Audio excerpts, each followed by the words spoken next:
Hello friends, स्वागत है आप लोगों का मेरे YouTube चैनल में। आइए जानते हैं भगवान जगन्नाथ को क्यों लगाया जाता है खिचड़ी का भोग।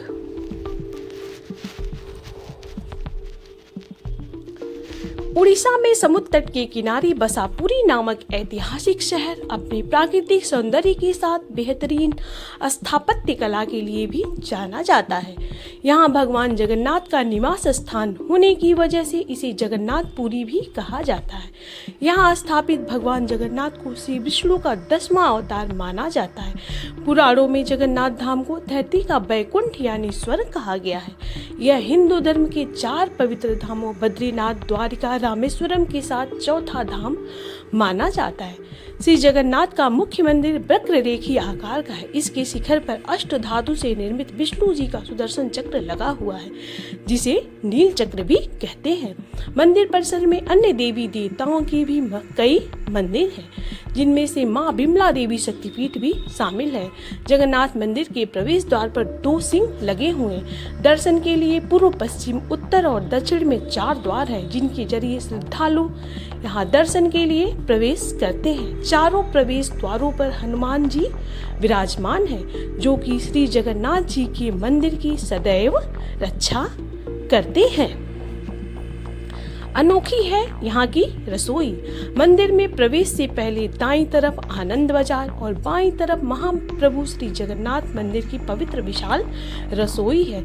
इस रसोई में प्रसाद पकाने के लिए 7 बर्तन एक दूसरे के ऊपर रखे जाते हैं। यह प्रसाद मिट्टी के बर्तनों में लकड़ी पर ही पकाया जाता है। पर आश्चर्य की बात यह है कि इस दौरान सबसे ऊपर रखे बर्तन का पकवान सबसे पहले पकता है, फिर नीचे की तरफ से एक के बाद एक प्रसाद पकता जाता है। मंदिर के इस प्रसाद को रोजाना करीब 25,000 से ज्यादा भक्त ग्रहण करते हैं। विशेष बात तो यह है कि यहाँ न तो प्रसाद बचता है और न ही कभी कम पड़ता है। श्री जगन्नाथ मंदिर में प्रातःकाल भगवान श्री जगन्नाथ जी को खिचड़ी का बाल भोग लगाया जाता है। इसके पीछे पौराणिक कथा ये है कि प्राचीन समय में भगवान की एक परम भक्ति कर्माबाई, जो कि जगन्नाथपुरी में रहती थी और भगवान से अपने पुत्र की तरह स्नेह करती थी।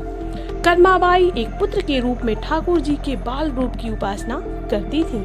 एक दिन कर्माबाई की इच्छा हुई कि ठाकुर जी को फल मेवे की जगह अपने हाथों से कुछ बनाकर खिलाऊं। उन्होंने प्रभु को अपनी इच्छा के बारे में बताया। भगवान तो भक्तों के लिए सर्वथा सरल रहते हैं, तो प्रभु जी बोले, माँ जो भी बनाया हो वही खिला दो, बहुत भूख लग रही है। कर्माबाई ने खिचड़ी बनाई थी और ठाकुर जी को बड़े चाव से खिचड़ी खाने को दे दी। प्रभु बड़े प्रेम से खिचड़ी खाने लगे और कर्माबाई यह सोचकर भगवान को पंखा झलने लगी कि कहीं गर्म खिचड़ी से मेरे प्रभु का मुंह ना जल जाए। प्रभु बड़े चाव से खिचड़ी खा रहे थे और माँ की तरह कर्मा उनका दुलार कर रहे थे। भगवान ने कहा, माँ मुझे तो खिचड़ी बहुत अच्छी लगी, मेरे लिए आप रोज खिचड़ी ही पकाया करें, मैं तो यहीं आकर रोज ऐसी ही खिचड़ी खाऊंगा। अब कर्मा रोज बिना स्नान के ही प्रातःकाल ठाकुर जी के लिए खिचड़ी बनाती थी। कथानुसार ठाकुर जी स्वयं बाल रूप में कर्माबाई की खिचड़ी खाने के लिए आते थे। लेकिन एक दिन कर्माबाई के यहाँ एक साधु मेहमान आया। उसने जब देखा कि कर्माबाई बिना स्नान किए ही खिचड़ी बनाकर ठाकुर जी को भोग लगा देती हैं, तो उसने उन्हें ऐसा करने से मना किया और ठाकुर जी का भोग बनाने व अर्पित करने के लिए कुछ विशेष नियम बता दिए।